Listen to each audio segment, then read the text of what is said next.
Chptr28. There it was again. That tightness in his chest, just like the last time. Warm and electric.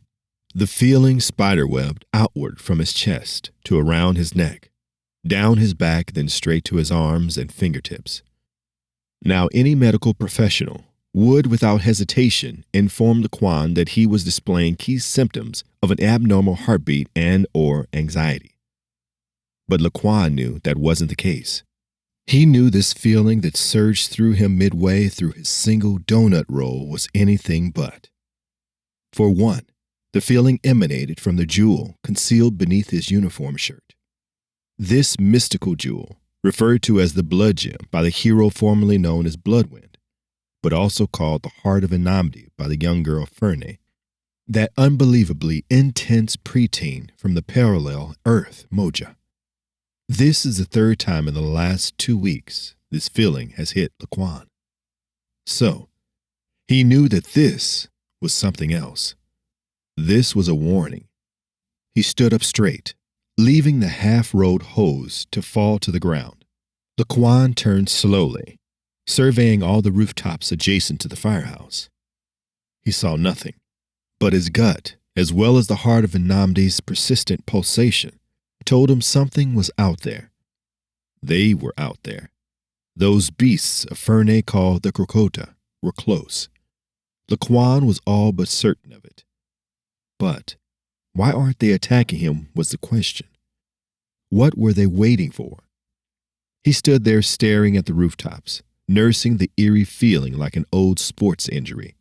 Then, just as fast as it had come to him, it was gone again. They were gone. Laquan held his gaze a moment more, then went back to rolling the hose. He'll speak to Ferne later. It was clear they were out of time, and he believed she should know. "Are you sure, Laquan Stono?" Her words hit him with a level of scorn and disappointment that matched that of his own mother. "Yeah, I'm pretty sure," he replied, as he looked around to see just how many sets of eyes were now locked on the two of them after Ferne's sudden outburst. And, to his chagrin, she wasn't done either.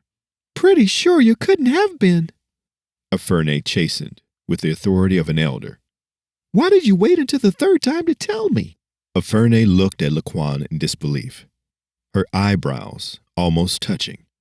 Laquan, embarrassed now, took a step towards her, petting the air in front of him.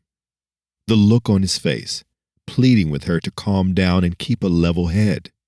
Okay, relax, little sister. The neighbors are watching," he whispered through a nervous grin. Ferne flushed as she just remembered that they were indeed not alone. Now, a little embarrassed herself, she dropped her gaze, turned, and grabbed Laquan by the arm and began to walk. This time, when she spoke, she did so with a much lower tone.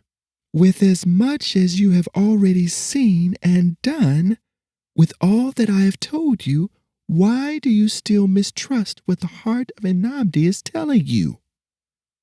"What's it telling me?" Laquan replied as he shot at Ferne a dubious gaze. "So you're starting to think like me, huh? That this jewelry has a life of its own?" Ferne shook her head slowly and let out a soft sigh. "Honestly, I do struggle with it, but the heart of Enamdi is not jewelry, Laquan. It is not just something to wear to impress onlookers." She looked Laquan in the eyes and spoke like a teacher to student. "The heart of Enamdi may be alive, but we do know that it speaks to you, and maybe it can be spoken to." She faced forward, taking in an almost cleansing breath, and milled over the theory. "The heart of Enamdi speaks to the ancestors.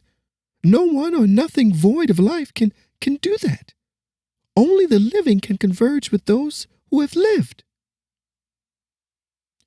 Ferne placed her hands over her heart as a small smile of acceptance and understanding lit up her face.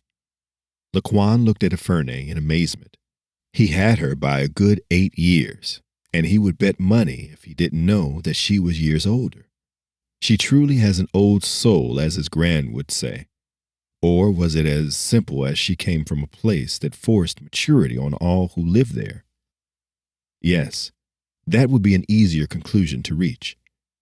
Between all the training and meditation, she would speak of her home, this Moja, and Laquan kind of understood why she would risk uncertainty, leaving there in the hopes of finding this heart of Anamdi. Aferne has asked him more than twice to come back with her, to Moja, to help the people. She believes the heart of Anamdi had chosen him just for that purpose. Maybe that's why he fights so hard to shun the thought of the jewel being alive. Because that would mean what BLOODWYND said was more than just theatric wordplay. The jewel had chosen him, and just possibly it was because it did wish to return to this Moja to set things right, at least make them better. He had to consider that thought, shouldn't he? To be continued.